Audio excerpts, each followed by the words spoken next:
Segalate panna qulqulluu Waaqayyo Abbaa ganamaa kaastee amma sa'aatii kanaatti eegumsaaf kunuunsa sa'aatii waan nu gooteef si haa galatu. Amma immoo yeroo nu leenjiidhaaf qorannaa macaafa qulqulluu jalqabnu hafuurri kee tokko tokko keenya haa to'atu. Dadhabbii hundumaatti nurraa ifadhu. Sammuu keenya ati banii yeroo akkasumaan badee utuu hin taane yeroo yaa Waaqayyo fuula kee irratti jaallatamaa ta'e nuuf haa ta'u. Garbicha kee dhaabbatee dubbatu garbicha kee afaanii kan ayyaanni Waaqayyo isaaniif haa baay'atu. Wajjinis ta'ee xumura sagantaa kanaa miidhagsi maqaa Yesuusiin.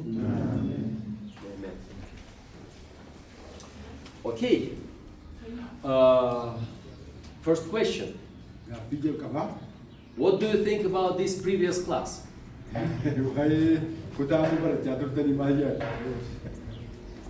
You like it? Yes.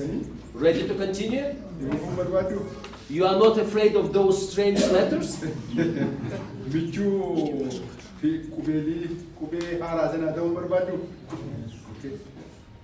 I believe that it will not be too hard and it will bring you blessings. Because very soon you will be able to open Bible in original language, open dictionary, and understand what is there.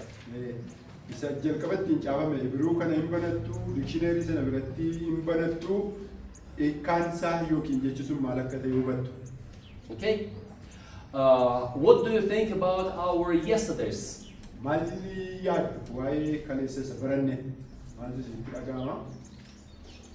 I was talking to your treasurer,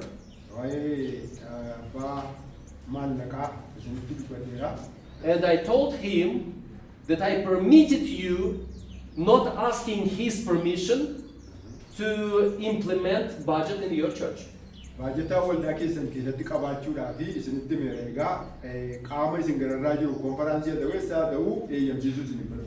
So he agreed that you don't need to ask him. But he agreed to help you if you will run into some kind of problem. Ask him and he will help you with continuation.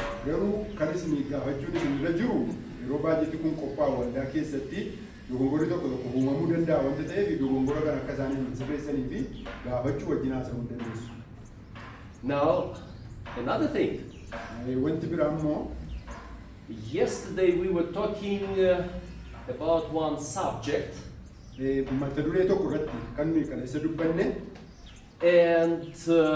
I was asked by your administration to talk about a little bit more about that subject. Do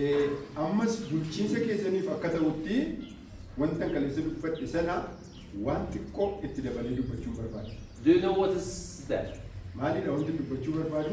Any one of you told that to your administration and they said, yes, okay, we need to talk more about that?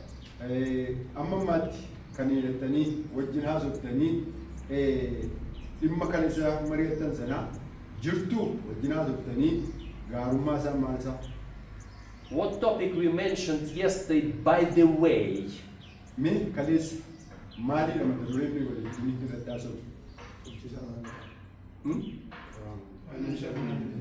No, financial management, that was main topic.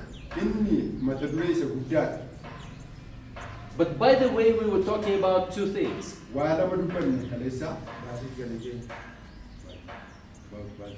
That's main thing. We budget, you already have permission from your treasurer.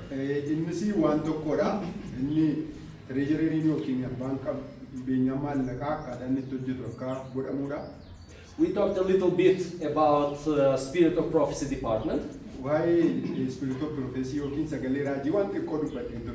That good thing.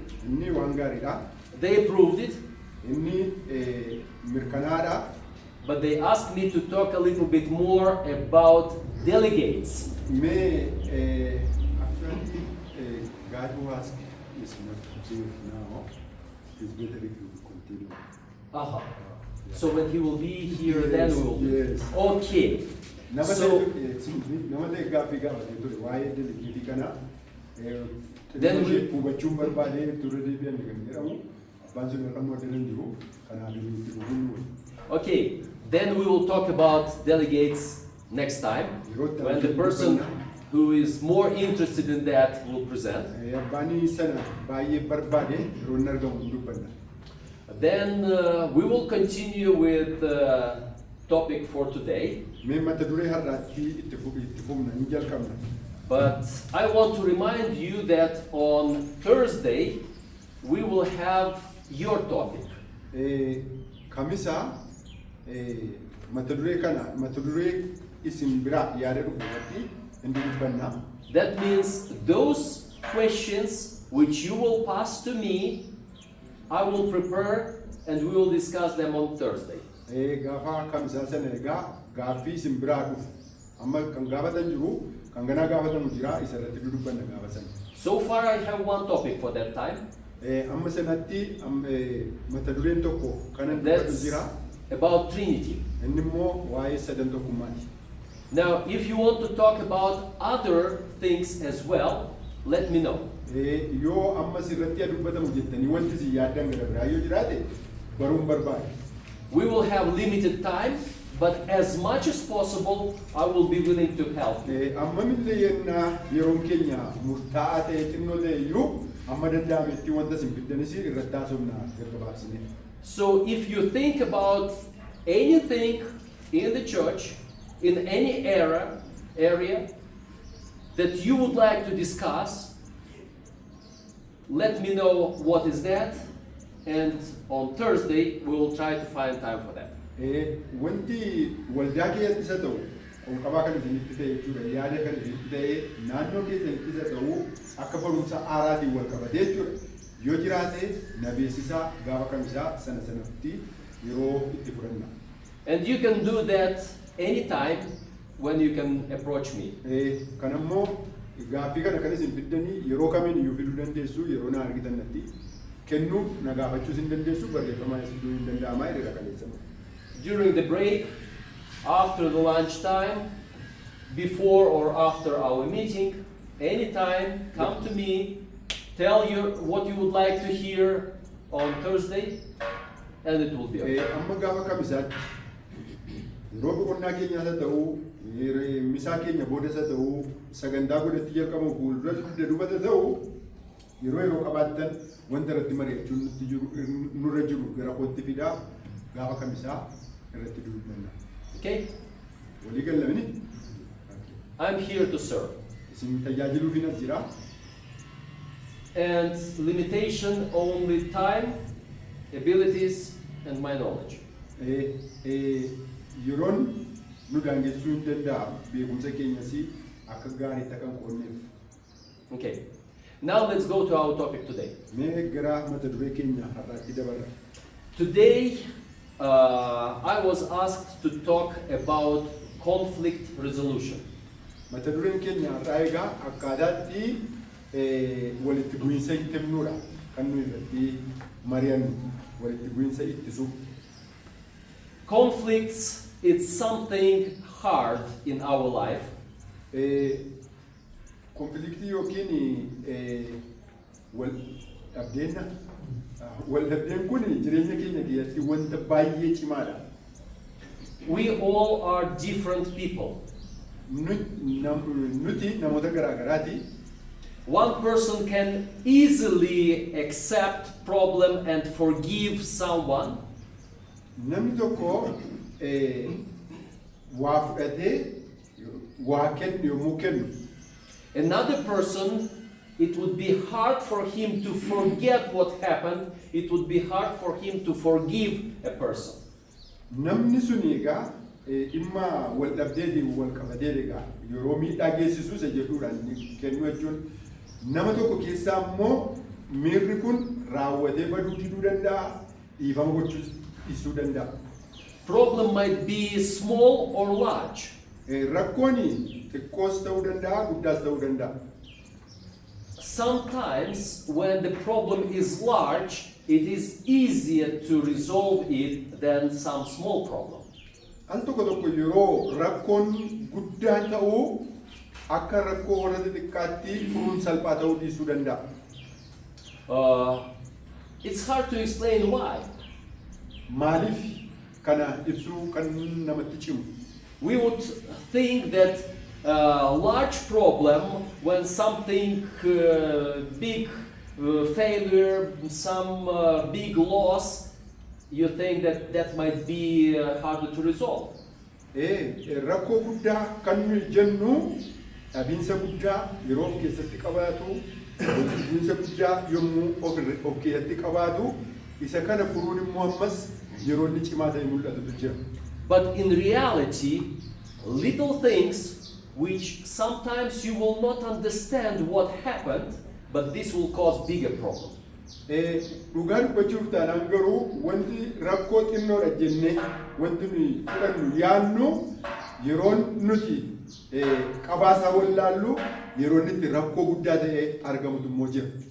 And all that because sometimes when I will tell you about little thing that I don't like, yeroo ni wanta xiqqoo tokko isinitti himu wanta nuti kooti hin jaallanne tokko wanta isinitti himu wanti xiqqoon wanta hin jaallanne jiraachuu danda'a. then you think, well, it's nothing. Why it's not important, so I will not care. Yommuu isinitti himadhu egaa kuni waan salphaadha xinnoodhasi kuni dhimma sin baasu jechuu danda'ama. But this is not important for you, but this is very important for me. Inni isa ittiin jedhame sanaaf waan guddaadha garuu inni deebii akkas waan xinnoo godhee deebisu sanaaf immoo salphaa ta'uu danda'a. You understand that? Isiniin galamani? If, for example, something big happened, Wanti guddaan tokko yoo ta'e yoo raawwatame I have expensive computer. ani kompiitera gatiinsaa baay'ee mi'aa ta'e qaba. My computer was stayed here. Addana kaawwadheera. You came, was doing something, and you push my computer to the floor. Waa hojjechuudhaaf dhuftanii yoo lafaan na duraa dhooftanii Computer broken, yoo inni cabe no possible to repair. suphamuus kan hin dandeenye naa ta'e. I do not have computer. Ani kompiitera hin qabu. You do not have money to pay for the computer. Inni cabse kun immoo naa deebisuudhaaf horii hin qabu. Well, I can get new computer. You can earn some more money, but information in the computer sometimes more important than the computer itself. Inni sun bitanaan deebisu yennaa ta'e iyyuu ani immoo bitachuudhaaf immoo yoon danda'e yoon bitadhe iyyuu isa kompiitera cabe sana qofa utuu hin taane odeeffannoon yookiin dookumentiin an achi keessaa qabu suni deebi'uu hin danda'u. Big problem. Kun egaa rakkoo guddaan A lot of money involved. birri guddaatu itti ba'ee It cost a lot. birri guddaa kaffalchiise Maybe we spent years to earn those money. birri sana argachuudhaaf ji'a tokko guutuu hojjechuutu immoo narra jira ta'a. But when this big problem, which we understand, yommuu rakkoo akkasii gurguddaa akkasii kana yommuu hubannu I understand that you do not have money. nan hubadhaa akka bitee naa deebisuu hin dandeenye. You understand that this expensive computer was broken. Ani immoo wanti cabe kun gatii guddaa ta'uusaa yennaan beeke. But we are people. Nu immoo namoota We want to resolve the problem. rakkoo kana fooyyessu furmaatatti kennuutti adeemna. We will sit down and we will say, okay, I am guilty, but I can do nothing with that. What can I do?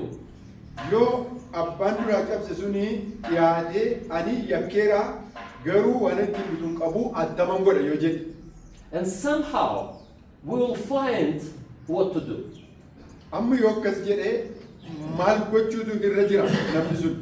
Somehow there will be a way out of this hard situation. Karaa kam haala hamaa akkasii kana keessaa bahuu danda'a. In one case, you would agree, okay, this cost 10,000, but you don't have 10,000. Will be 10 beer each week.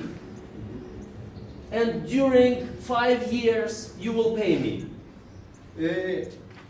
dhuguma kaffaluu hin dandeessu. Amma naa bittee iddoo naa buusuu hin dandeessu. Garuu wanta ati dandeessu ji'a ji'aan birrii 10 kaffaltee waggaa 5 fi kaffaluu hin dandeessaa. And we can agree. Kanaanii walii galuu danda'uusaa. Or there will be another person who would say, I understand. It's impossible. He will never pay this money, but I am willing to help. Yoommoo inni tokko immoo dhugaadha. Dhugaa qabdaa. Birrii kanas kaffaluu hin dandeessu. Iddoo buusuus hin dandeessu. Hangaruu sin gargaaraa jechuu danda'a. Or maybe I will tell, you see, for you, in this area, with your salary, it's impossible to pay for this computer. Akka naannoo keetii kanatti, gaama yeroo lamaan dubbata, akka naannoo keetii kanatti mindaa keetiinis kana bituu hin dandeessu. But for me, there, with my salary, I could much easier replace this computer. Kana kompiitara kana iddootti deebisuudhaaf akka kootti mindaan koos hin danda'a anaaf salphaadha. So I will tell, okay, I understand, you are guilty, you cannot do anything, but I will forgive you, go away. Yommuu sana egaa ilaaf ilaameedhaan immoo walitti dubbatanii fayyaa ta'ii handhuguma yakkeera balleesseera dhiifama naa godhii dhaqi karaa kee waliin jechuu danda'ama. So large conflict to resolve easier. Rakkoo guddaan furuudhaaf haalli salphaadha. Small conflict. Garuu rakkoo xixiqqaa. Usually small conflict is not money. Yeroo baay'ee rakkoon xixiqqaanii dhimma horii miti. Small conflict, usually it is something within me. Rakkoon xixiqqoonii inni guddaan rakkoonsaa keessa keenya jira. Something which is not comfortable. Wanta al tokko tokko wanta namatti hin tolleedha. Something which when I see it in my soul, everything goes against, and I say, I cannot stand here. Al tokko tokko keessi keenya maal jedhaa lubbuun keenya hin jeeqamti lakki an bakkuma kanaa hin dhaabadhu jenna. Well, I'm a polite person, so I saw that and I smiled and I said, okay, okay. Yommuu kana of jajjabeessuudhaanii bifa ifaadhaanis tole yommuu jennu. But they're deep inside. Garuu inni guddaan keessa gadi fagoo jira. There's something which tells me no way. Keessaa immoo kun takuma hin danda'amu yoo bakkeedhaan jedhame iyyuu keessaa immoo kun tasuma hin danda'amu jedha.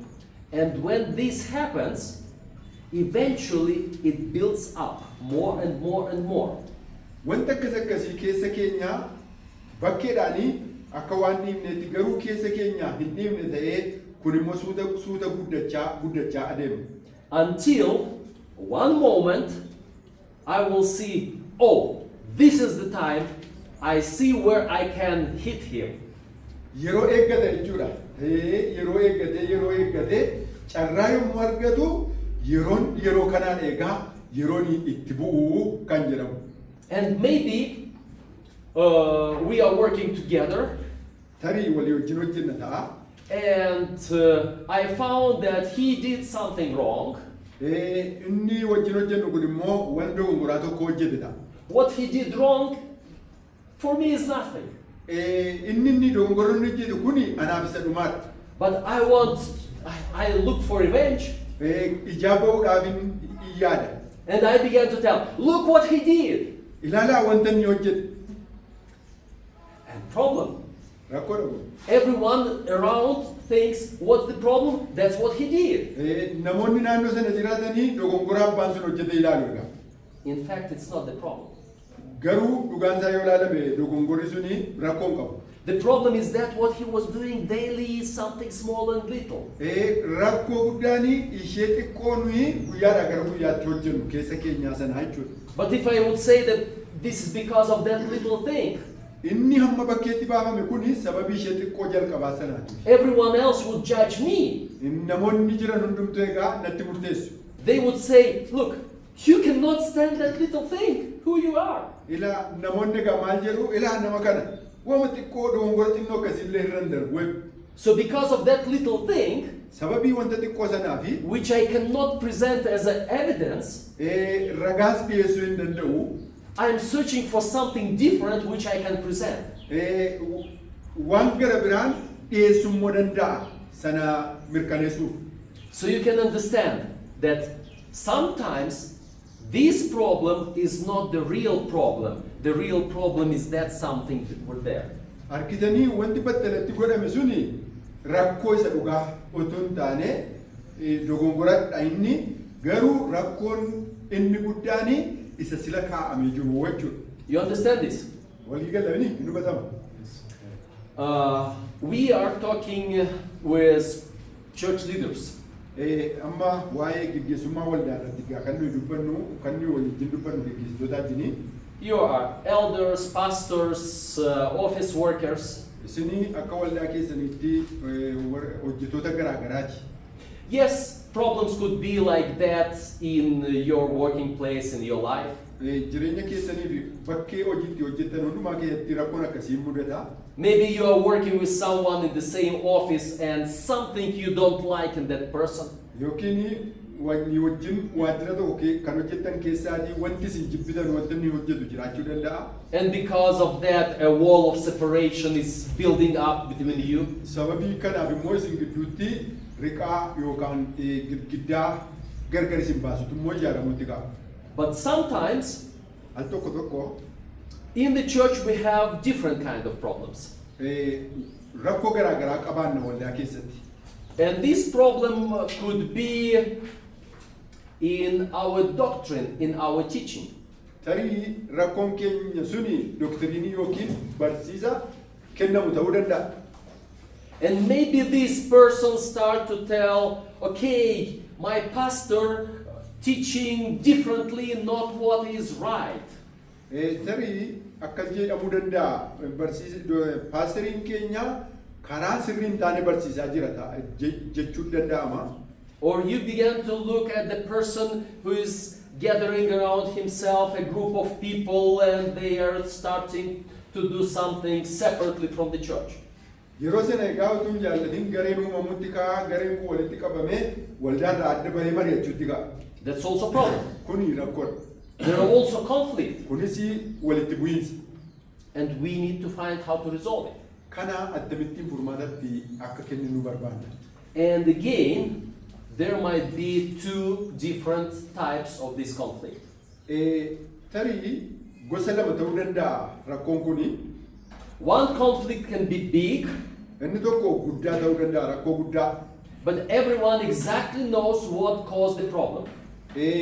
Namoonni baay'een maaltu rakkoo sana kaasee beekuu danda'u. In another case, the problem can be looking small, but the cause, real cause for the problem is different from how it looks like. Rakkoon tokko tokko immoo xiqqoo ta'uu danda'a. Haa ta'u iyyuu xiqqoo iyyuu haa ta'u malee akkaataan jalqabbii isaatii immoo akkaataa addaa ta'ee dhufuu danda'a.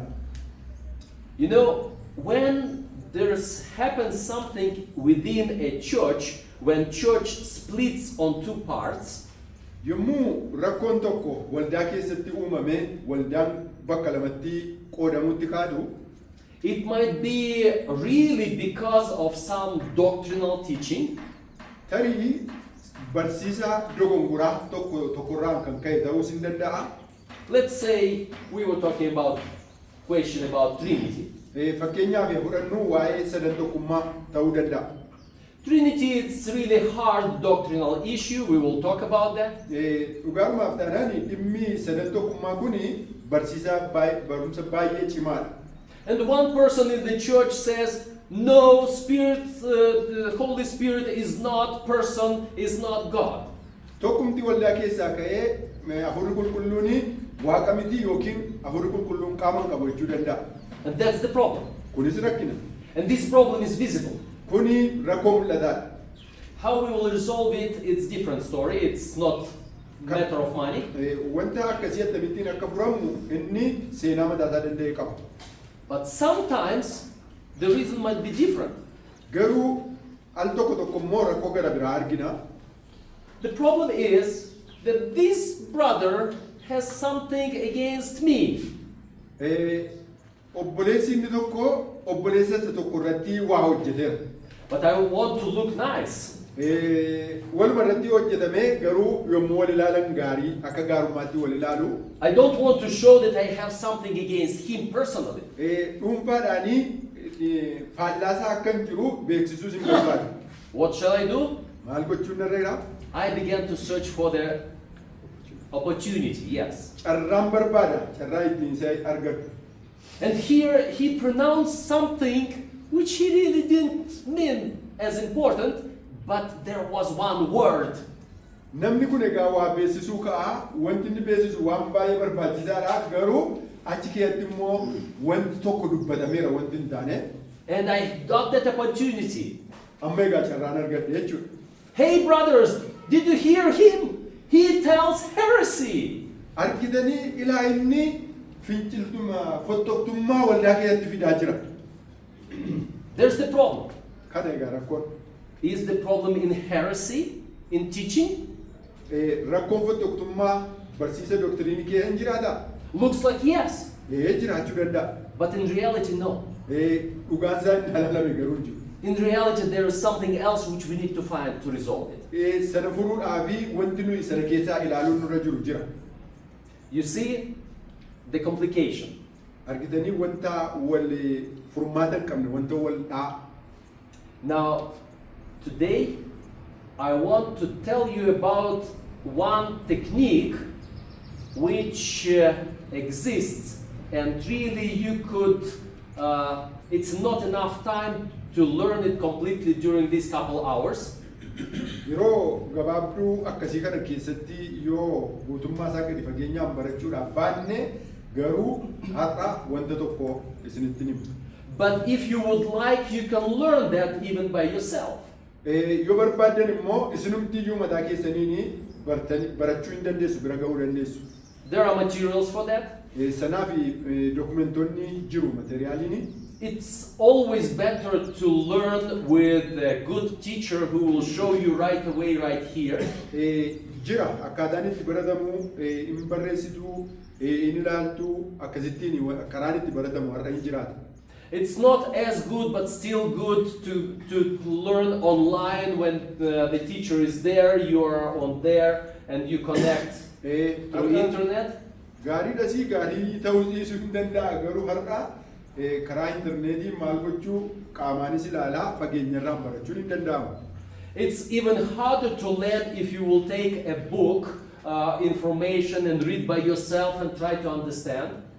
Amma macaafa fudhanneesi dhimma rakkoo ta'e sanaa ofii keenyaa barreessuudhaanis barachuu hin danda'amu. It's even harder to learn when you simply know that there is such technique. Let me browse internet, let me search, ask people, maybe something I will find, some here, some there. Rakkoo wal fakkaataan akkasii jiraa laata jennee interneetirraa gaafachuudhaanis karaa marsariitii garaa garaa hordofne sanaaf furmaatas fiduun hin danda'amu. But even in that way it is possible. Karaa sanallee hin danda'ama jechuudha. Akkasittiin rakkoo furuun hin danda'amu. Even more. Karaa ammayyuu daballee kan ilaalu. In a few words, I was talking about this with your leadership. Wanti koo geggeessitoota keessanii jinaa seera. Because it was 1 year ago, a little bit more than 1 year ago, I participated and I was studying this conflict resolution. Wanta wajjinaa isaan sana isaan immoo waggaa tokko fuuldura rakkoo akkasii kana gaaffisaatii fi waa dubbisaa akka turan. It was that I learned about this subject. I agreed with some group of pastors in another area, in another country. I was coordinating this and I was learning at the same time. Argitanii namoota biyya garaa garaa jiran rakkoo sana furuudhaaf jecha namoota biyya garaa garaa jiranii akka koordineeteriitti ofii kooti akka walitti qabaatti taa'e namoota biyya garaa garaa wajjinii wal quunnamnee mari'achaa turre anis karaa biraa sana kiyya barachaa ture. So eventually I think it would be possible if you will decide, if you will agree that I would organize coming next time, especially teachers with that seminar to teach some of you how to work in this conflict resolution. Gara fuulduraattillee yoo barbaachisaa ta'e namoota kana irratti hojjetan kadhachuudhaan, waamuudhaan, afeeruudhaanii qabannee dhumne dhimma kana irratti illee jibal'aallee kennuu hin dandeenya. So we might talk about that later.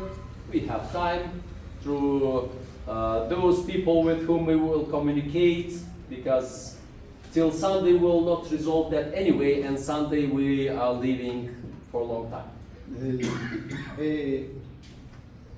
Gara fuulduraatti yeroo hin qabnu ta'eyyuu akkamittiin rakkoo kana akka furannu haasa'uu hin dandeenyaadha.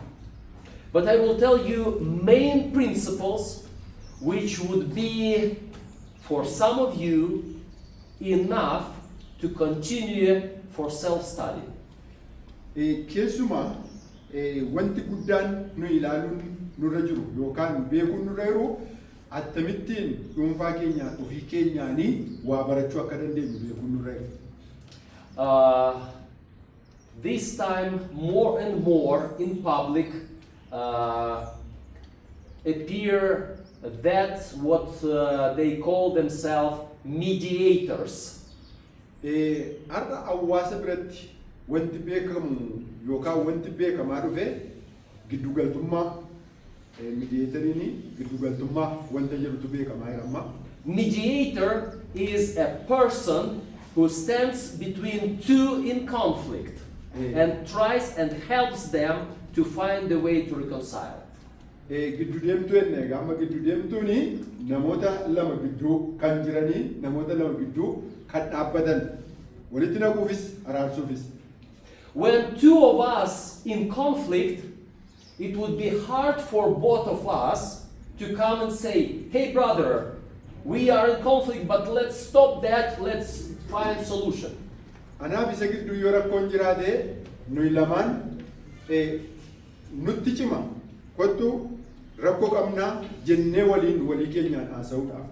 Chances are that even if some of these two will understand that we need to stop the conflict, carraan ittiin rakkoo lamaan keenyaa kun dhaabbachuu kan inni ittiin danda'u, another one at that point even would not like to stop and talk to him and listen him. Rakkoo sana dhaabuus hin barbaannu yoo ta'e garuu namni gara biraan nu dhaggeeffatu jiraachuutu irra jira. So two persons in conflict have very little ability to stop the conflict by themselves, by two of them only. Namni lama yommuu walitti bu'u ofii isaaniitiin rakkoo sana furachuudhaaf hin danda'an bakka yookaan beekumsa xiqqootu jira. In most cases, Haala garaagaraa keessatti need to be the third one. inni sadaffaan And very important that this third one would be completely neutral.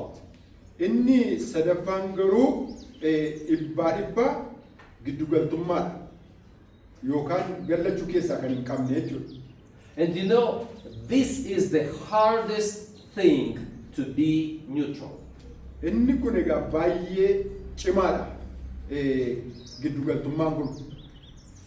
We are people, Nuyi namoota and we understand that each time I will learn about something, ani waa'ee waan tokkoon baraa I heard about something what was going on, waa'ee wanta tokkoo attamitti akka inni deemaa jiru maal akka inni ta'aa jiru waa'ee kanaan dhagaa. and in most cases, before I knew details what was going on, Wanta ta'aa jiru sana dursee gadi fageenya isaa maalirraan akka ta'e utuun hin beekini in my head, I already decided for myself, he is right, he is wrong. nan murteessa jechuudha utuun gadi fageenya isaa hin beekini eenyutu sirriidha eenyutu dogongora qaba. Why we decided that? Maaliifin kana murteessaa? We have some bias. Bias when we go to what's- Gowwoomsaa garaagaraatu waan jiruufi soba dhugaa godhanii dubbatachuutu waan jiruuf jechuudha. Sometimes that might be, okay, this person has suitcase and I like people in suitcase, and this person doesn't have suitcase and I hate those people. Al tokko tokko ilaalcha akkamiitu jira nama wal caalchisu jechuudha. Bayaasiin nama illee wal caalchisu jira. Inni tokko suufii gaashii uffatee jira. Inni tokko immoo akka sanatti uffatee jiru. Kanuma ilaallee wal caalchisuudhaan hin faradaa jechuudha. So you see, we are sometimes judging others not because of the real conflict, but we have something little not necessarily important. Al tokko tokko nuyi namoota akkamittiin tilmaamna utuu waa'ee sana gadi fageenyaan isin beekini calluma innee ilaalcha bakkeetiini nama laalleetu tilmaamatti ilaalla. And this might be different things why you choose one side or another side. Sababiin garaagaraa hin jiraata egaa namni tokko utuu gadi fageenya waan tokko hin beekin isa tokko bira goree isa tokko moggaatti qabu. Sometimes it might be that this person is Adventist, this person is Orthodox, and of course I will take part of Adventist. Al tokko tokko immoo amantiidhaan ilaalchifnee inni kun Adventistii inni sun Ortodoksii waan ta'eef anis Adventistiidha wanta ta'eef nalloo gaafii jechuudha gara sanan gora murtoo akkasii fa'ii jira. Well, it might be different. Here is one is Muslim and other is atheist. Non-Christians, both of them non-Christians. Al tokko tokko immoo lamaan isaaniiyyuu amantoota miti inni tokko waaqayyoon jiru warra jiran keessaa inni tokko immoo Islaamaa kanumaan illee dhaabbannee rooni wanta tokko gamaggamnee murtoo laannutu jira. But in my past experience with Muslims and with atheists, I already know that I like more this than that. Keessa keenyatti egaa muuxannoo durii sana irratti dhaabbanneetu jarreenii amantii hormaataan kana laman keessaati isa tokko ol qabuun keenya namu. And this my past experience might affect me whose side I will choose right away. Ani muuxannoon kana dura qabaachaa ture keessaati inni ni akka itti yaadaa ture akka inni sirrii hin taanedha. And you know, even if you want to be completely honest and completely neutral, Yoo dhibba isin namoota garraamii yoo taatan yookiin wanta jedhamu keessaa kan hin qabne yennaa taatan there will always be something within you that you would like this one and dislike this one.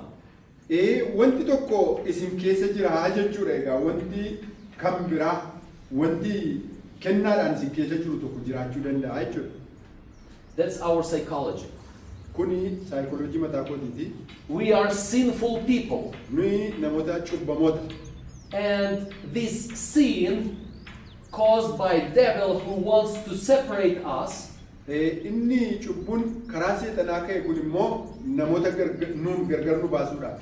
he tried to make me in such a way that I am always biased. I am always think this is better than this one without even learning what happened. Sanarraan kan ka'e cubbuu sanatu fide jechuudha. Utuuni waa'ee sanaa gadi fageenyaan hubannoo hin qabaatini calluma jedhee garaagartummaa uumuudhaanii kun kanarra fooyya'aa caala jedhee akkanii murteessu kan godhu. So, when it will happen that you will either you wish to do that or you was asked to do that to be mediator in the conflict, Yoo egaa gaafatamtan yookiin haala kanaaf filatamtanii rakkoo kana furuudhaaf gidduu akka dhaabbattaniif innaa filatamtanii number one, the most important thing, inni tokkoffaanii baay'een barbaachisaanii you need to fight with yourself against your bias. garaagartummaa isa uumu jireenya keessan keessa jiru sanaa wajjin wal'aansoo qabaa dura isa irratti lola qabadhaa wal'aansoo qabaa. It's not easy. Salphaa miti kun immoo. You have to see these two parties absolutely equal. Isin gidduu jirtu yoo ta'e egaa akka jaarsummaatti jirtu wanta ta'eef qaama kana lamaan ija wal qixaatiin ilaalaa. This is first when we are talking about just persons, two persons. Mee waa'ee namoota qajeelotaan lamaa hin dubbanna. Second, Inni lammataa if you agree to be the mediator and helping them to reconcile, Yoo dhimma kana jaarsummaadhaan gidduu galtanii araarsuudhaa fi fedha qabaattanii you began to listen them to find what is the problem which they are fighting in.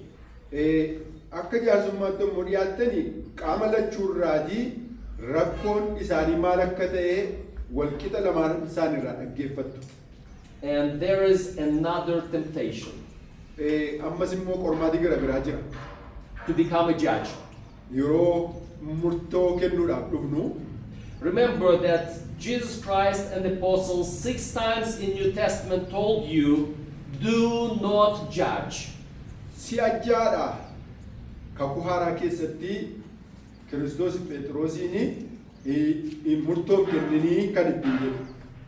Only God knows what is really in the mind, in the heart of a person.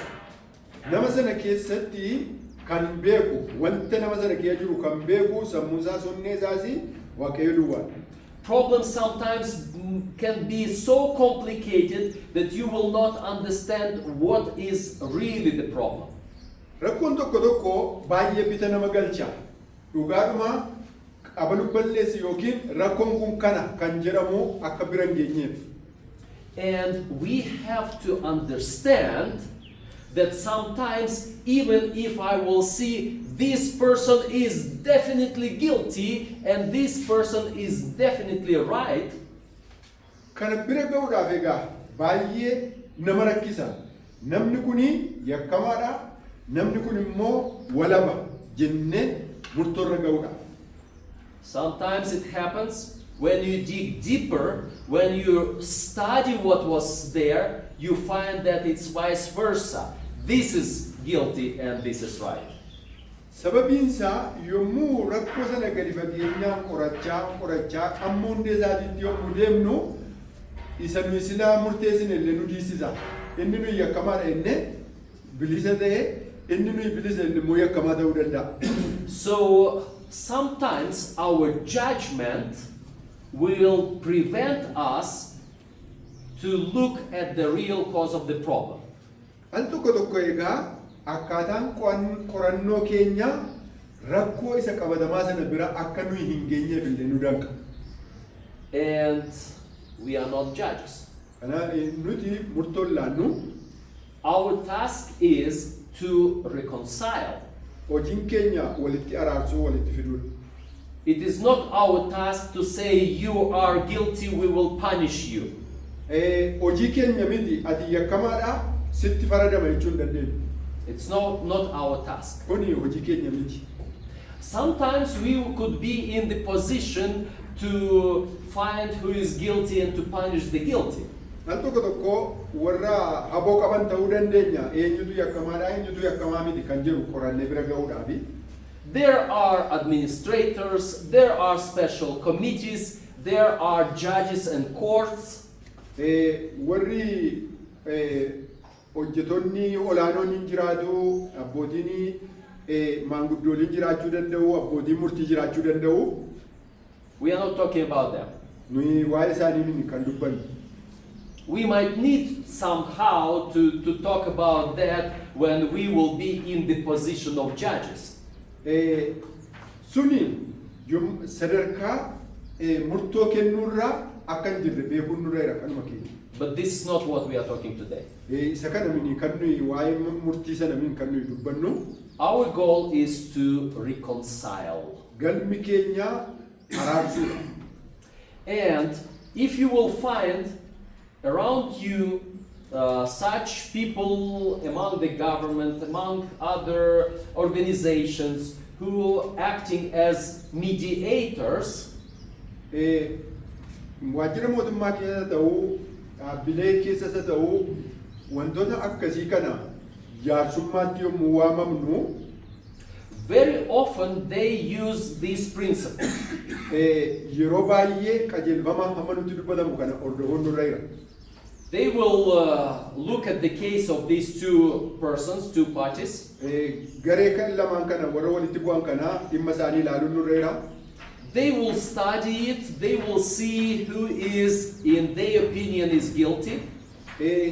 yommuma qorannullee yommuma ilaallullee yaada keenya keessatti isa kamtu yakkamaa akka ta'e yommuu barru Or they will see another thing which sometimes happens, that this party is powerful, either has authority or money, yommuma ilaallu garee walitti bu'e kana keessaa gareen tokko namoota sadarkaarra jiran yookiin qabeenyaa qabanii yonnaa ta'an illee. and you understand that, look, though looks like you are right, but because this one has power, better submit yourself, resolve this, because you will lose anyway. Yeroo qabeenyaaf taayidaa sana laaltanii inni tokko immoo haqa qabaate sana laaluudhaanii yennaa kaatanii murteessitanii waan tokko dhabdanii. So most mediators today which exist in our society, Baay'inni jaarsoliin araaraa har'a hawaasa keenya keessa jiru. they are acting like this. They resolve the conflict without reconciliation. Maal godhu utuu keessaan jara walitti hin araarsin rakkoo furu. It is easy sometimes to resolve the conflict without reconciliation. Utuu hin araarsin garaan tokko utuu hin ta'ini rakkoon furamuun salphaadha. Everything what I need is to show you what you will lose if you will be stubborn on your decision. Wanti nuyi irra dhaabbanne murtoon nuyi laannu suni utuu hin jaallatin hojii keenya hin gamaggamsiisa. And what I will do, I will say, okay, if this would be okay, you will gain this. But if not okay, you will lose this. Just try to measure what would you like better. Maal goona yeroo baay'ee egaa utuu keessaa walitti rakkoon sana furuudhaafi ilaallee madaalleetu ati kana dhiisii, ati kana dhiisii, ati kana godhii jechuudhaan walitti finne. But what will happen? Wanti akkasii maalni of keessatti qabatee dhufa? Well, all this situation can push me to accept what they want me to do.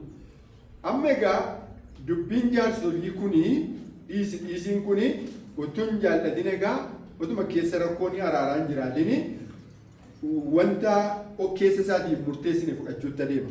But then, anyway, deep in myself, I will be thinking, I need to get even with you sometime. Egaa araarri hin taane garuu dhiifamni walii gochuun ta'eera. Inni akka itti miidhame suni maal godha? Onni isaa kiyya kaateetu ammas carraa yeroo itti sana baafatu eeggataa jechuudha. Did we resolve the problem? Rakkoo hin furame makka ittiin. Looking from a side, yes, because these two parties, they shake their hands and went apart. Yeroo laallu araarri ta'eera harka wal qabatanii wal dubbisaniiru wal hammataniiru sokkaniiru achi. But problem does not disappear. Garuu rakkoon iddoodhaan socho'u. Problem went there deeper down, waiting the moment to explode. Inni keessaa sun rakkoon hafe suni inni cal jedhamee hafe suni carraa eeggata haala eeggata fananna'uudhaaf. This is not our goal. Kuni kaayyoo keenya miti. We don't want to make out of one problem even bigger problem in the future. Wanta xiqqoo rakkoo borii guddatee dhufutti geessuun nurra hin jiru. That's simply, as we say, time bomb. Maaliif yeroo isaa eeggatee dhufa danda'a? It will explode sometime later, we don't know when. Yeroo isaa yeroo nu hin beeknettu wanti sun dho'ee bakkee ba'a jechuudha. So our goal is reconciliation. Kaayyoon keenya kanaafiyyuu araarsuudha. Rakkoo furuutu hin taane, rakkoodhaaf dhiifama fiduutu hin taane, araarsuu isa garaarraa walitti araaramanii jechuudha. Our goal is that anything what I have deep inside in me against you, and everything what you have deep inside in you against me, this would be taken away and put aside. Inni guddaan araarri rakkoo na keessa jiru isa jibbuu fi inni immoo akka inni na jibbu kan godhu sana hundeedhaan buqqisuudha araarri. And because of that, we need to find not how to resolve this conflict which we see, Kanaafi wanta arginu rakkoo ilaallu sana furuu duwwaadhaaf socho'uun nurra hin jiru. But we need to find that possibly there is something different. That not this problem is, but for one, this is small problem, for another, this one small problem, but they are not talking about this. They found this. Rakkoo xixiqqoo achi jiruuf as jiru sana calluma innee isa dhiibnee yeroodhaa fi isa dhiisi jedhanii nama walitti araarsuu sana ta'uu hin qabu. Kaayyoon keenya kan waldaa. Sometimes it might be only this problem, Al tokko tokko rakkoo kanatu jiraata. but what can happen? Maaltu ta'a garuu Return back to my computer. mee gara kompiitara koo isa sila cabe sanaatti isin deebisa yaadaan. Yes, we know exactly. This person was not so careful, not so attentive, and he pushed my computer down. Sila kompiitara koo achirra kaa'adhee jiru sanaa fi eeggannaa hin goone maal na dhibdeedhaanii achirraa galagasheera. Computer is broken. Inni immoo kufee cabeera. I lost. Dhabeeran. His problem. Rakkoonsaa So he needs to pay me. naa kaffaluutu irra jira. This computer cost me 100. I say, but computer I need right now, and I cannot have a computer right now. This give me 200 because of that. Gatiin kompiitara kanaa egaa birrii 100 ta'uu danda'a. Ani amman barbaada amma naa kaffalii 200 jedheen gaafadha. And the person says, well, I understand computer cost 100, but I broke piece of computer. I can repair it for 50. I will give you for 50 and you will repair it. Sirriidha. Ani gatii diimattees miti gatiin kompiitara kanaa 100dha. Wanti cabes immoo xiqqoodha. Kan inni ittiin suphamu immoo 450 keensii kennaa jedha. No, I don't want repaired computer. I want to have new computer. Ani immoo lakkii hin barbaadu ani kompiitara haaraan barbaada. Take this broken, give me 200. Anaaf kana isa cabsite fudhadhuuti anaaf 200 naa kenni. Problem. Rakkoodha egaa. But maybe within this problem, if to look deeper, I could look at this and I would say, in fact, I understand that it was my fault that I left my computer on the corner in such a way that if it goes and fell down. Ijoon itti yaade anisi rakkoo sana kiyaa qaba maaliif xiyyoorran kaa'ee kanaaf galagaleetu kufe. Deep in self, I understand and I blame myself that I was so negligent with my important computer. Anisi ofii koo keessa of ilaaluun narra jira keessa koo rakkoo sanaa keessatti ofii koos of ilaaluun narra jira anisi eeggannaa hin gooneef kompiitara kooti. But there is some kind of pride, there is some kind of desire to better someone else would pay me for that. Garuu of tuulummaa keessa kootiini caalchisee fudhachuudhaafis naa kaffali 200 yonnaan jedhe. You understand that, yes? Rakkoodha jechuudha kana. How many times it was our fault, but we found the way that the fault could be transferred to another person. Si'a meeqa rakkoo kan keenya kan ofii keenyaa of keessatti ilaalle yeroo baay'ee namni rakkoo isaa irratti ilaalu kan isa tokkotti rifeerii dabarsuu barbaada jechuudha rakkoo ofii dongora ofii godhes. And there will be no reconciliation otherwise unless a wise mediator will ask good question. Yoo namni hubataan gidduu jiru gaaffii barbaachisaa hin gaafatu yoo ta'e rakkoon sun furmaata argachuu hin danda'u. And sometimes Al tokko tokko the most important what you as mediator supposed to do to reconcile yeroo jaarsummaa akka jaarsummaatti gidduu galtanii araarsuudhaaf jettanii it's to ask right question, gaaffii sirrii ta'ee gaafachuutu isinirra jira. and after that carefully listen. Ergaa gaaffii gaafattaniiti warra walitti araarsitan sana tokko tokkoon ergaa gaafattanii sirriitti immoo dhaggeeffataa. Listen carefully, praying that God would give you wisdom to see that motive, that word, that feeling which might be the key for solution. Yeroo sana maal gochuutu isinirra jira? Waaqayyoon gaafadhaa. Gaaffii sana yommuu gaafattan Waaqayyoonis gaafachaa, Waaqayyo immoo fala kan ta'u jecha isinii kenna akkaataatti walitti fiddanii haala mijeessa wanta ta'e. You understand the situation? Isinii galee? And you see, when you found that exact moment, what's wrong? Then it's already matter of special techniques how to bring this to reconciliation.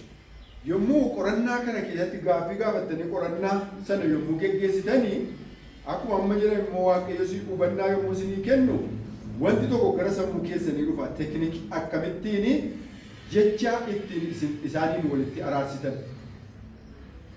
In another situation, as we might say, I found problem because I was not happy with the person for different reasons.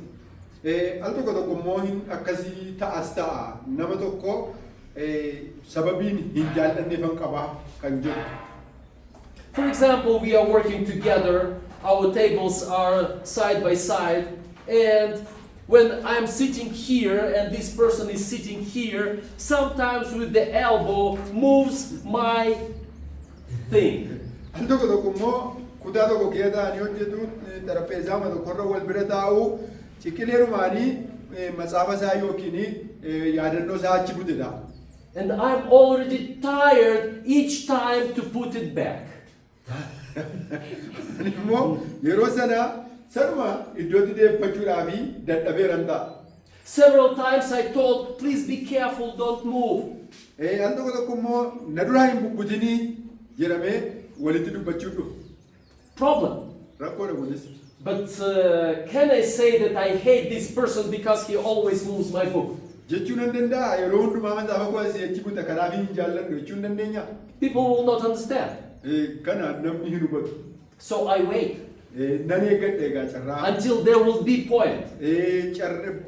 Tuqaan irratti argadhu eeggadha jechuudha. And we forgot book, we found this big thing. This is our problem. Waa'ee matsaafaa irraa madamee amma egaa rakkoo achi keessa argatame sanaan kun rakkoo guddaadha jedhamee karaa sana adeemama garuu rakkoon ishee sana ture. And do you know what?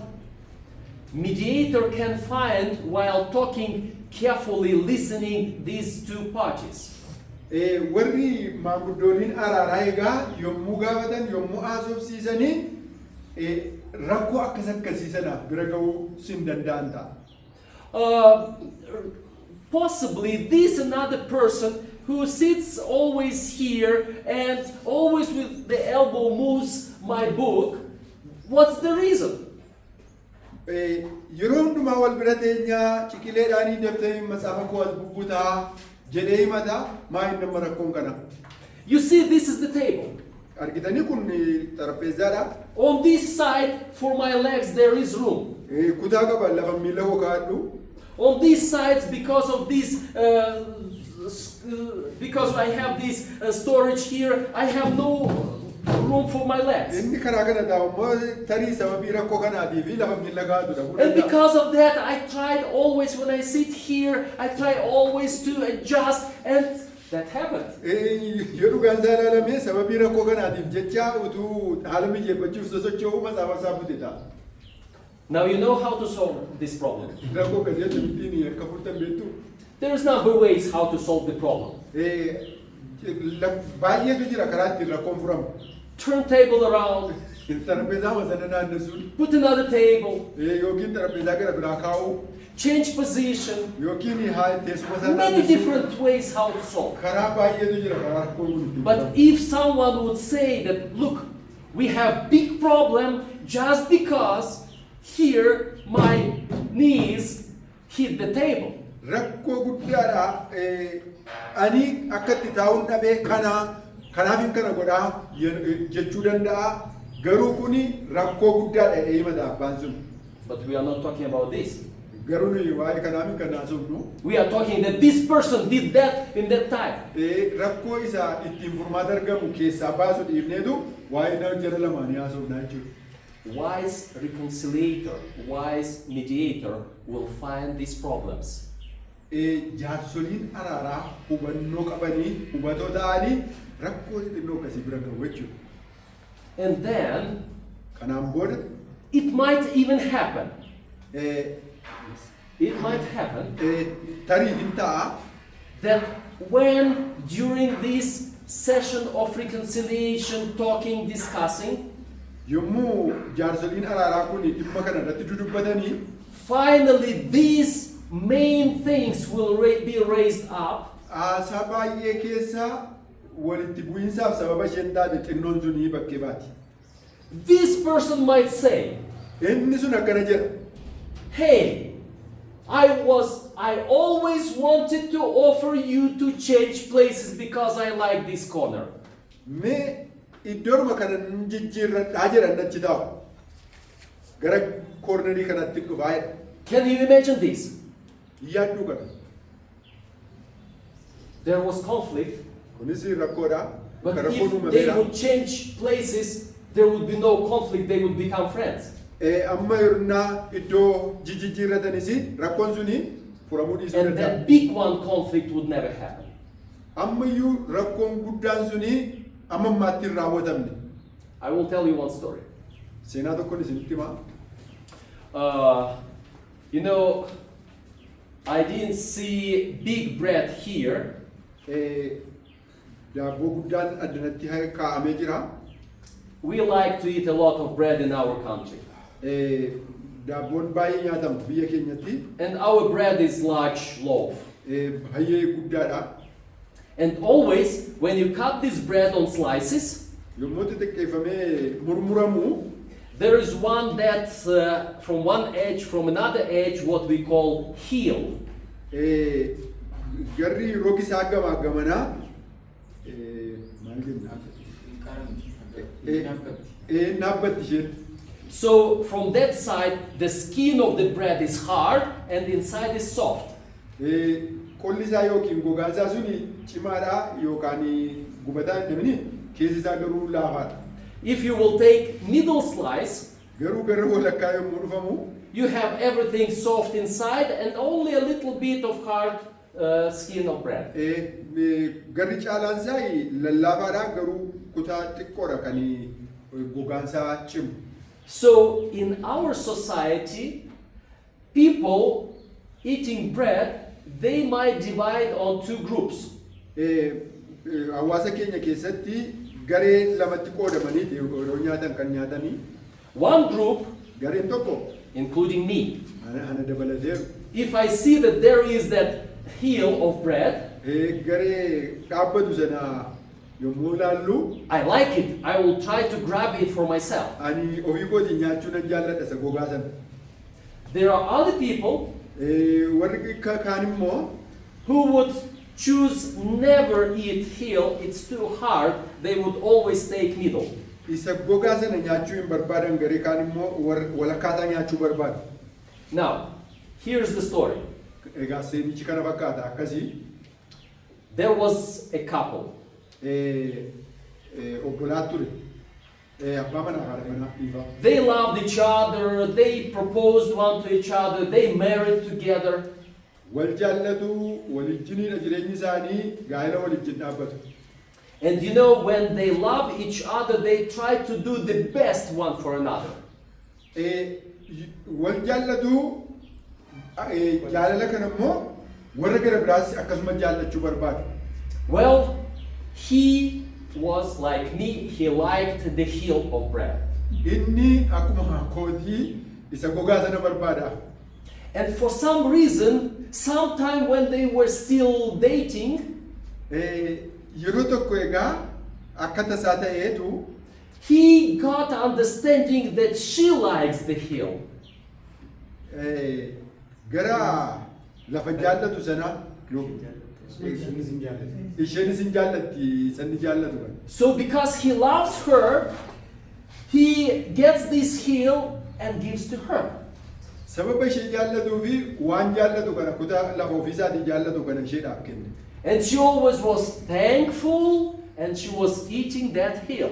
Isheen yeroo hundumaa hin galateeffatti kutaa gogaa sana hin nyaatti.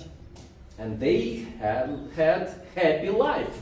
Kanaanii jireenya gaarii wal simataa jiraatu turan. Finally, they lived 50 years together. Bifa kanaanitu waggaa 50 waliin jiraatan. We call this golden wedding. Eebba ayyaana warqee isa jedhamu waggaa 50 ayyaaneffatan. They celebrate their 50 years of their family. Maatii isaanii walitti qabaniitu waggaa 50 ayyaaneffatan.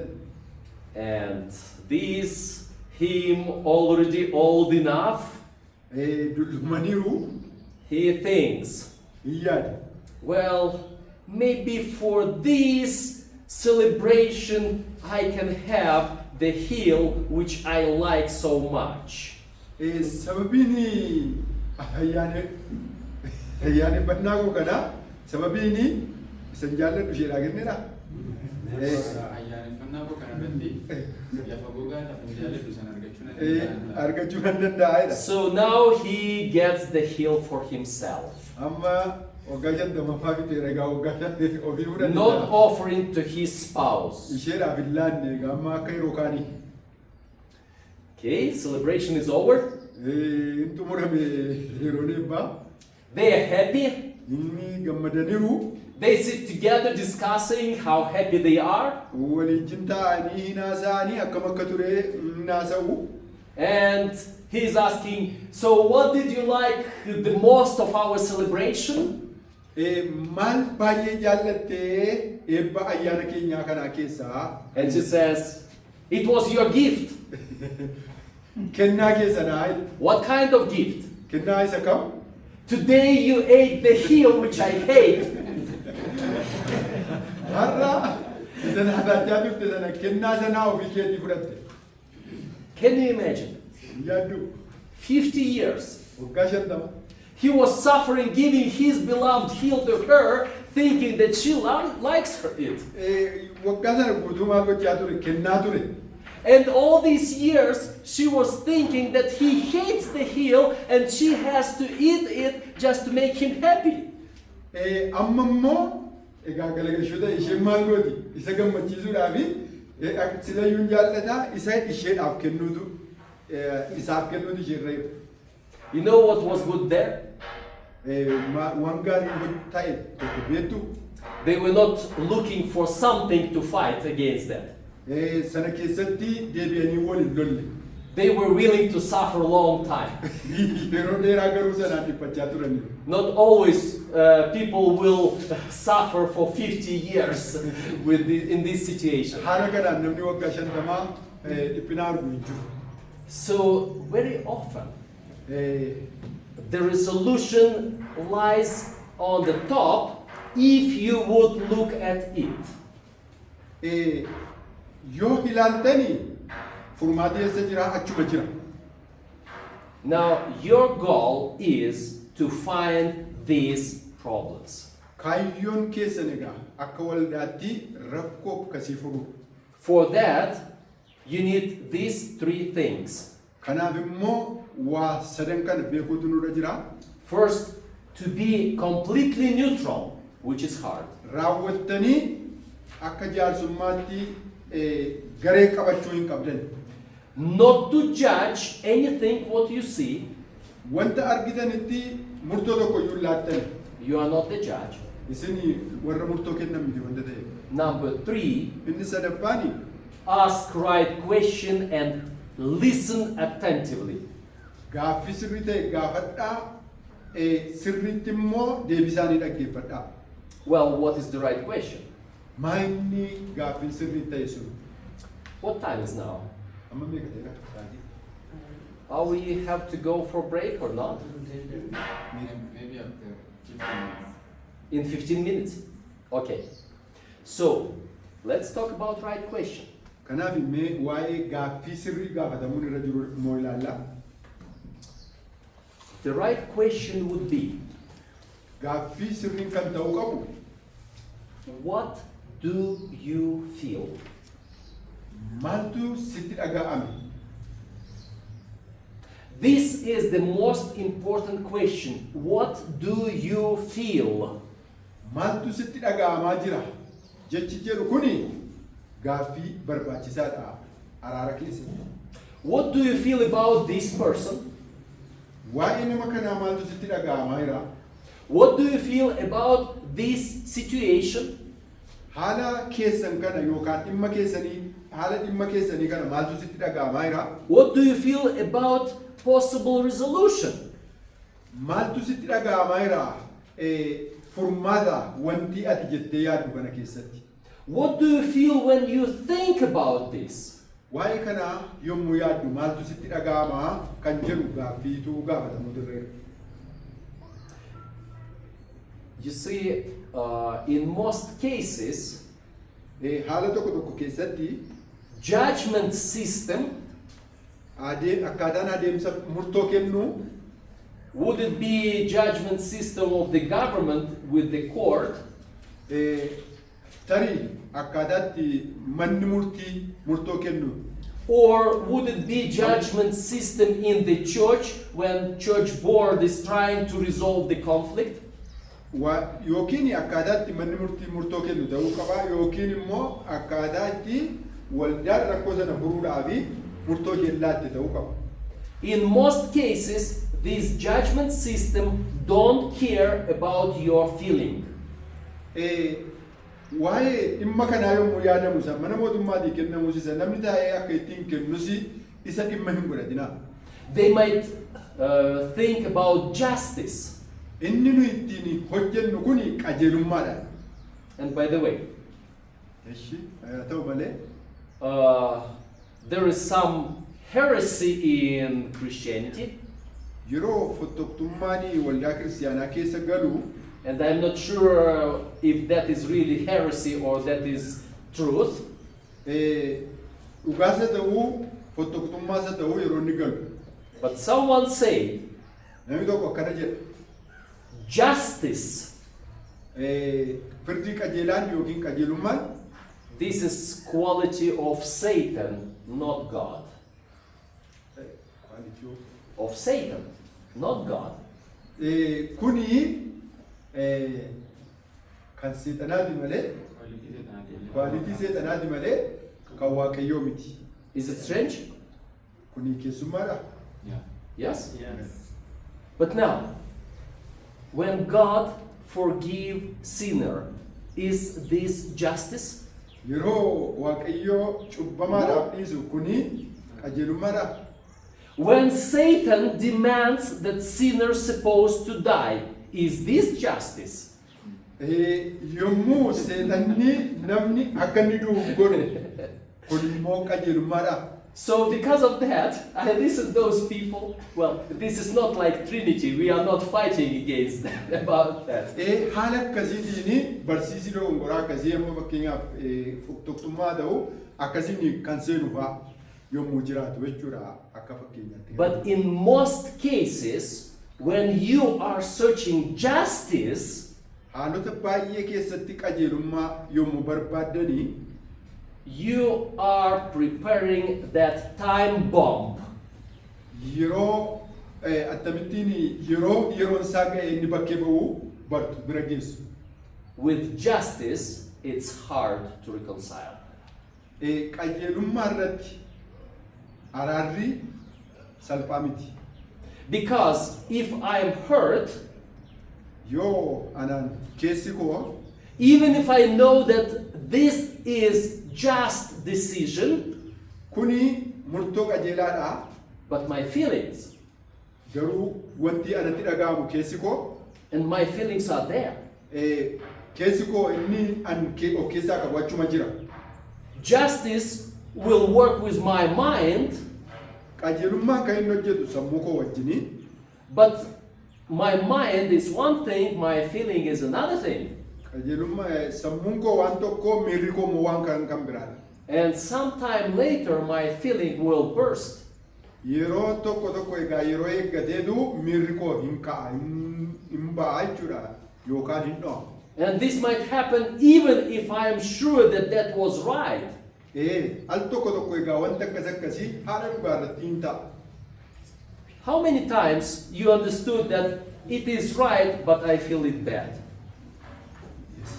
How many times you understood that this situation is right, but I am feeling bad because of that situation? Yeroo meeqa egaa wanti haalli suni gaariidha jettu sini anaan garuu natti dhaga'ama.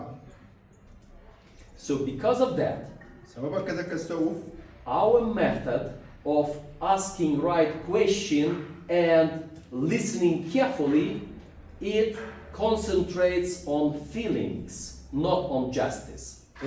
kanaafidha egaa yeroo gaaffii sirrii gaafannee dubbicha gadi itti adeemnu isa qajeelummaa isa sammuu yaade sana otoo hin taane isa miiraa sanatu bira geenyaa jechuudha. Rakkoo miiraa kaka'umsaa jeequmsa kaasu kana. Then there is another side of that. Kuni karaa isaa bifa tokkodha jechuudha. When you ask person about his feelings, Yeroon nama tokko waa'ee kaka'umsa isaa yookiin miira isaatiif gaafadhu, the person will right away turn to you because he understands that you are compassionate with the person. yommuu itti siqamu egaa namni sun maal godhaa? Nama sanaafi amanamaa ta'a itti himuudhaaf. Well, it might not happen from your first question. Gaaffii keessanii isa jalqabaa yommuu gaafattan Maybe you need to ask this question 3, 5, 10 times again. irra deddeebitanii gaafattu ta'a gaaffii kana.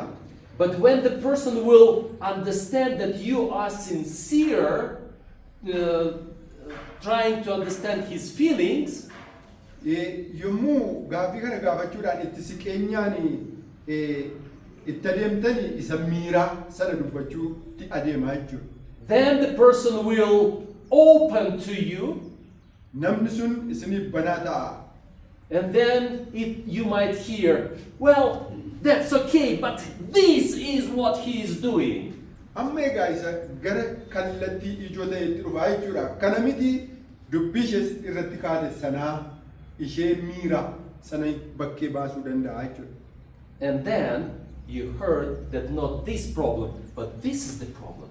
Yommuu sana bartu egaa rakkoo kan qabu kan isatti na taa'uu hin taane kan isacha taa'u sanaa kan. And then you ask another right question.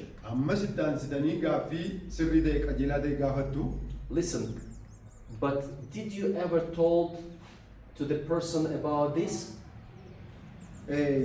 Itti himtaniittu waa'ee nama kanaa isa sanatti.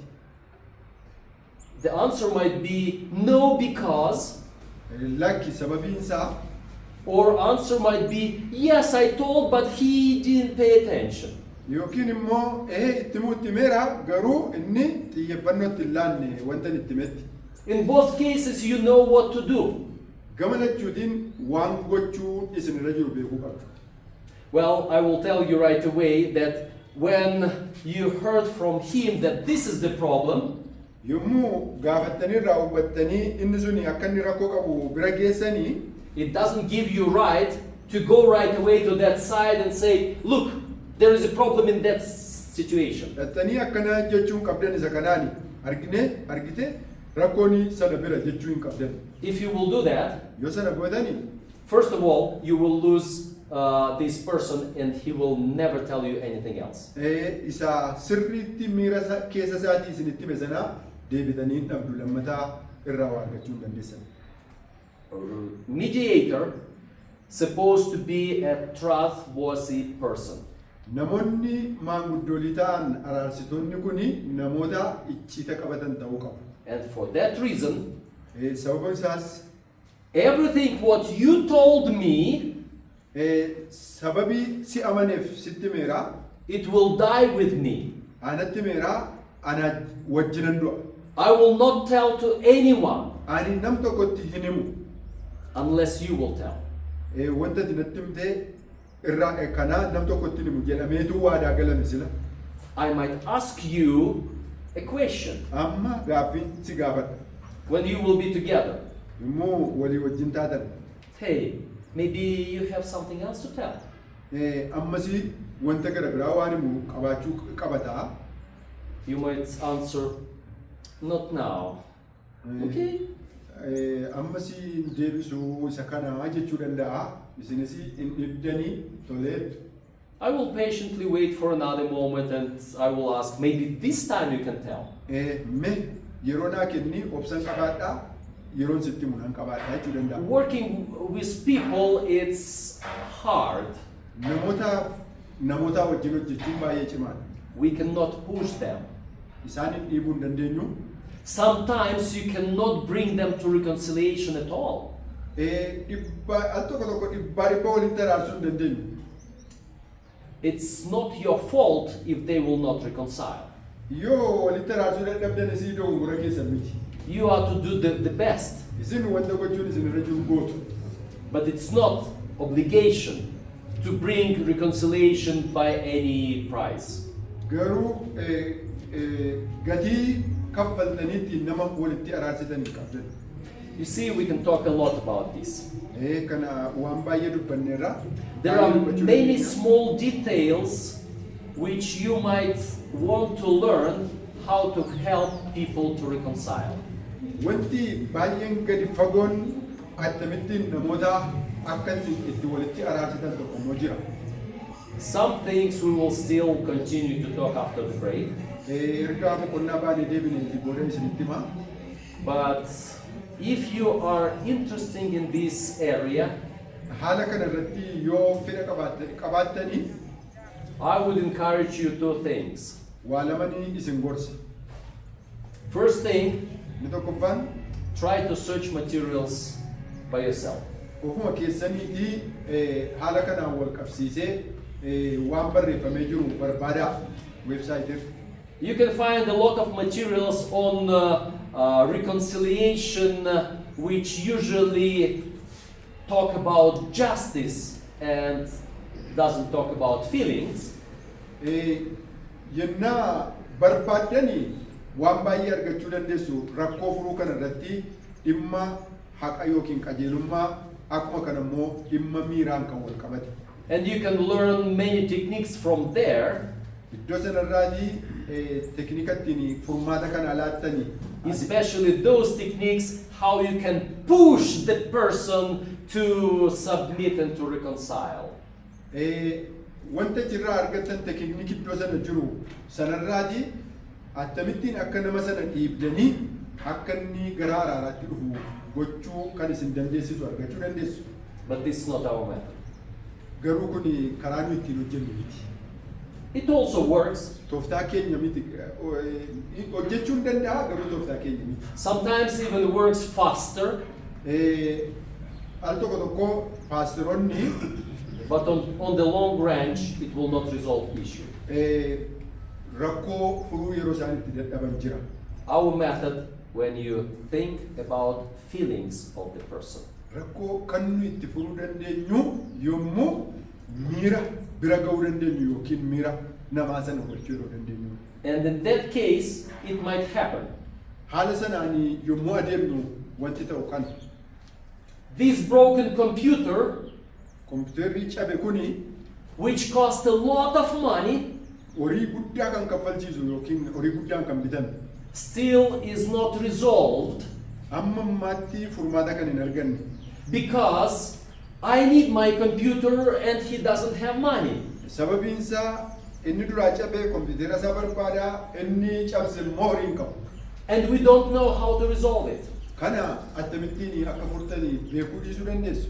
But Haa ta'u malee because we understood feelings of each other, miira jarreen lamaanii qorachuu we already became friends. duraan dursaa michuu ta'uufiidha. And this is just our common pain. Kuni hunduma keenyaa fi dhukkubbiidha. Nutti dhaga'ama. And we can say, look, don't bother. Now we will find way. It's hard, but what can you help us more? We became friends. Maal jennaa kun hunduma keenyaaf cimaadha. Garuu akkamittiin kun akka bakka bu'uu fi michummaan keenya akkamitti akka jirutti eegamu barbaaduutu nurra jira. Okay? Isinii galee? You understand the most important point. Kuni wanta baay'ee barbaachisaadha. Time for break. Mee yeroo boqonnaa qabaannaa.